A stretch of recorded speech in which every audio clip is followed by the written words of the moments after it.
since the 5th grade when I realized that raising some chickens would get me out of class for half a day. I was like, yeah, sign me up, you know.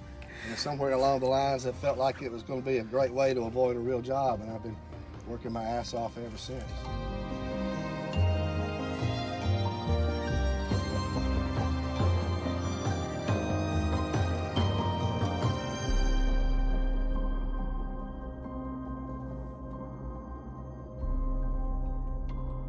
So what we want to do by this using our controlled grazing is completely cover the ground with those dark spots until all that ground is a lot darker. So if I was to come through here and put nitrogen fertilizer on everything, it would be dark green like that spot is over there.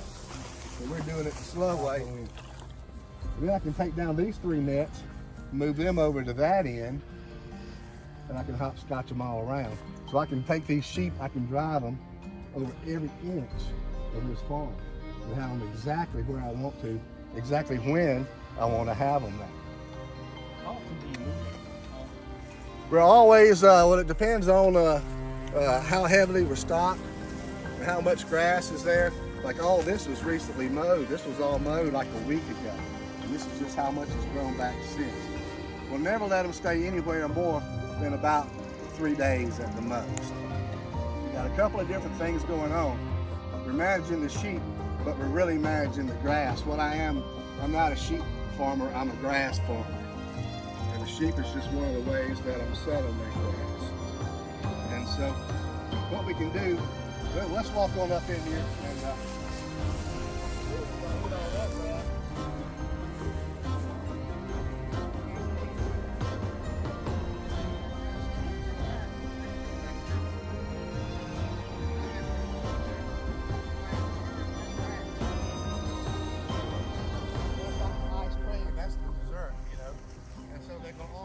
back to that. So in a field like this, you can have part of it that's overgrazed, and part of it that's totally undergrazed. We don't have them all piled up over there, not eating the grass here, and then going back and crapping it out in the woods over there.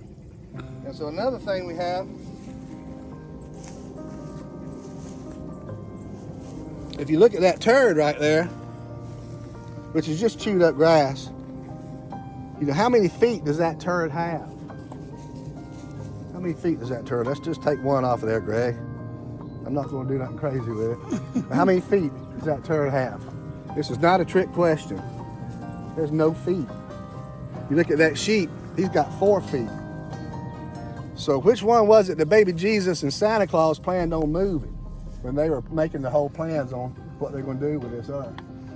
They weren't planning on moving the turd, they were planning on moving the sheep.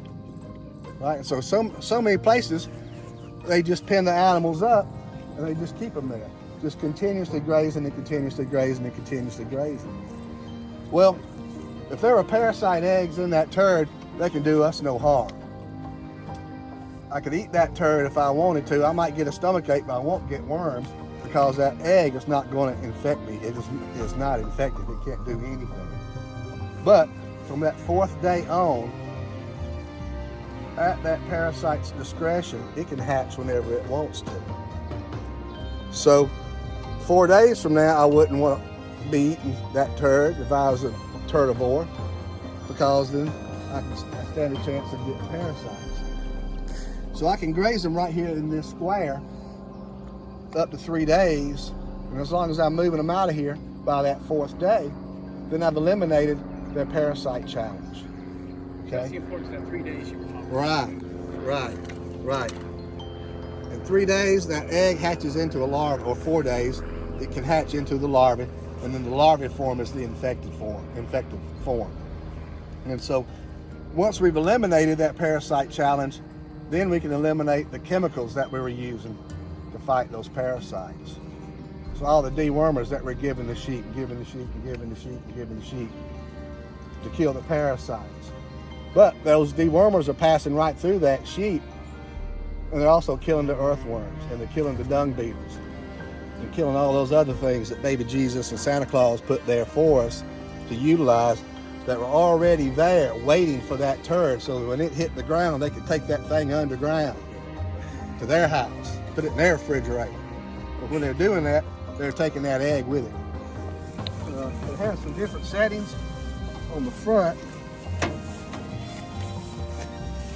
I don't know if y'all can see this or not, but it's got the rabbit and the turtle and all that. And so when I put it on rabbit, it's hitting once a second. And so if I've got, first time I put this fence up, wildlife in the area, coyotes, little baby lambs, things like that, then I would run it on rabbit. I usually leave it on rabbit. But if we get into overcast situations, I can put it on turtle. The turtle hits it once every 2 seconds. So that literally, he only uses half the power. So it can go twice as long. But then it has settings that will go slower during the day, but faster at night, and vice versa like that. And so... that's just a regular 12-volt battery, right? Yeah, just a marine battery. So it recharges? Marine, okay. Yeah. Interesting. And I've got, I was just leaving them in the packing house, and they were sending everything off, and now the offal guys, the rendering plants they won't take it. They're not even taking like the bee pods and stuff like that. And so I end up having to bring them back. Folks don't have access to are kind of like the type of equipment and the working equipment that's used to sort stuff, because that right there looks like it would be great for pigs too. It would, as long as you can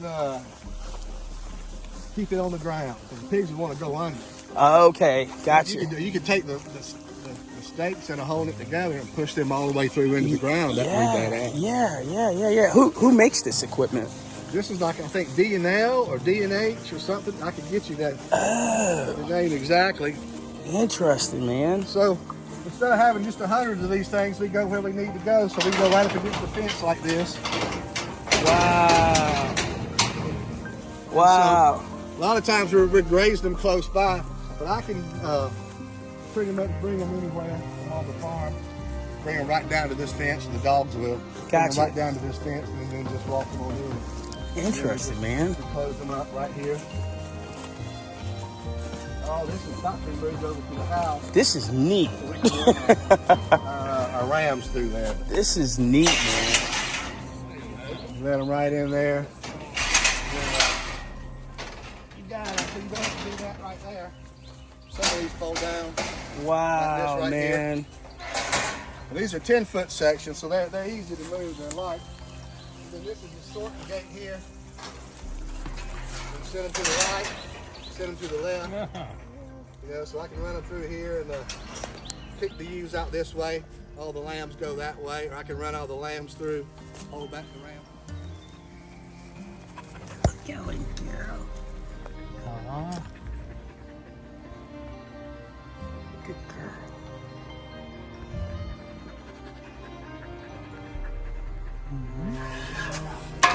All right, Dave. There we go.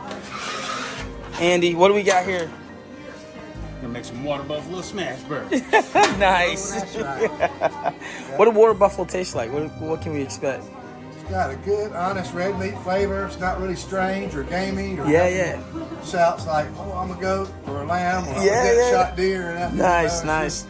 It tastes like the best burger you ever had. Nice.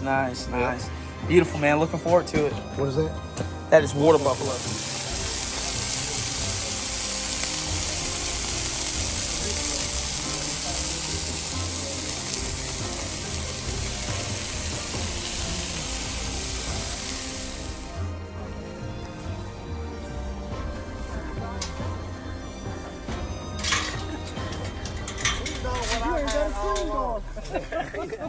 They know all along what I've had, you know. We can push this thing back. We don't all have to push it that hard.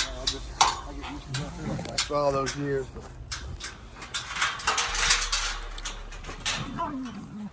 This is actually just a group of alpacas that we brought in on Saturday. I shear professionally. I used to do about 120 farms in 60 days. About 3,000 llamas and alpacas, and now I just try to stay in state. We only do like 65 farms, about 600 animals. But I was buying a lot of my males from different farms that I shear for, and everything is the ones that I would raise on at the harvest. An alpaca has 11.5-month gestation. Then they only have. So here's some of that. You were talking about the Bermuda grass earlier? That's from Kenya. Yeah. I mean, it's really cool to see those buffaloes on it. Right. Because that's You their. see the Cape buffaloes on it. It's like this now. It was in their DNA and eating that. It's all come back together. Wow. We just encourage everything to grow. You know, it's Yeah. not up to me to determine if something. If there's a weed out there, Yeah. because I failed to recognize its value. Yeah. You know, I'm the one that's saying it's a weed. Yeah. You know, it didn't come from a pack of seed that said weeds on it. Right. You know, a weed is just a plant out of place. But I just need to find that plant's place. It was put there for a reason. Wow. So those are llamas. Here. Those are llamas. Wow. They are See the size of it. a little bit bigger. So the llamas will have they're more square. Their back end, their rump is more square, and the legs are more kind of, the feet are more out in the corners. They're beautiful, Whereas man. the alpacas, their rump kind of it's got like a 45-degree slope. Gotcha. The feet are up under them a little bit. Gotcha. More. The alpaca has a very triangular shaped head. Right.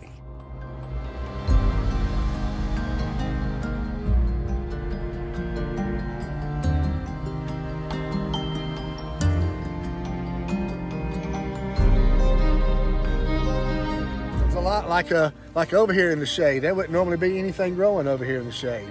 And there's probably been dung piles over here in the past. You can kind of see right here. This used to be one over here. You can.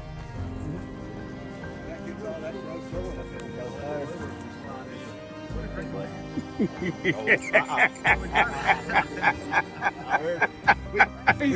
I heard that. Either he will swallow or liquid sound. You scared everybody, sugar. You scared everybody, sugar. Instead, you're going to spit. Oh man, that's Ram test where they have like a 2-week window. You have to bring your ram lamb in there for the test. All there for like a week. Let them settle down. And then they do something that we never do in a practical application. And that's hit them 3 or 4 different dewormers all at the same time with the intent of having a 0 fecal egg count.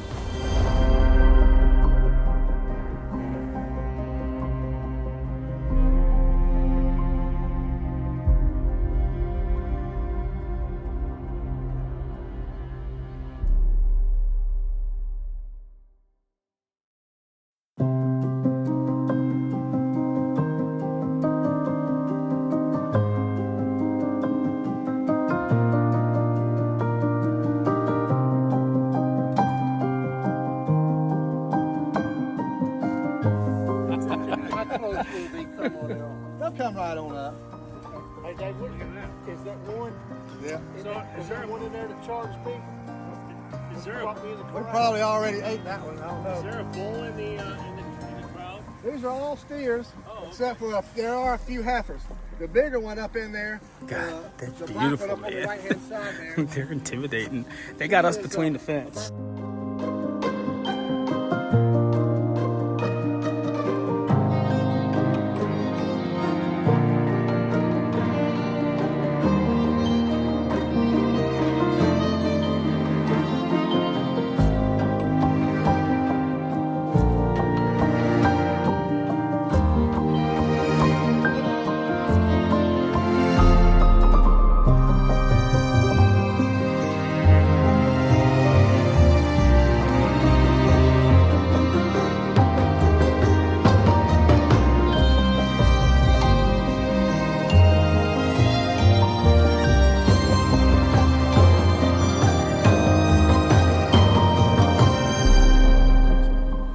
Finding that balance. So sometimes you want a really balanced ram, but sometimes you're trying to just add 1 or 2 different things. And speaking to fertility, so it's exactly 5 months gestation on these ewes. And so what we do is we'll start like on September the 1st, we'll take the ram and we mix temper paint up, but instead of mixing it with water, we use a vegetable oil.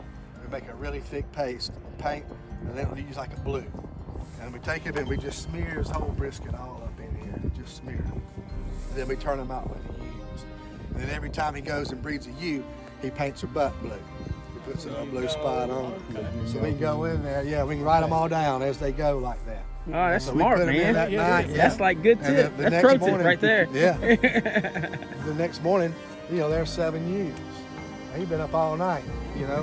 But yeah, but 7 ewes with that blue spots, you know. Well, it's an 18-day cycle for that ewe. And so if we put them in there today, for the next 18 days, every one of those ewes should have cycled and should have bred by him.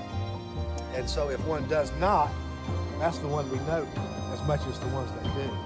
Okay, she didn't breed, she didn't breed, she didn't breed. But at the end of 18 days, we change. Well, we give them another 18 days, but we change the color on the paint. So then, if they get paint, well, there was no paint, that's good. But if they get the new color of paint on top of the blue, then she didn't breed the first time. But after those after the 36-day period, everybody should be bred. We'll follow up with a third color at the end, and it clears anybody out. Those are the ones that we're going to eat right then. That's just they're gone. Right. They're not really good for Yeah. Right. And then we know from then 5 months down the road, that's when the lambs. So if we start in September, that's usually like a February. As curious about bird here as they are about us.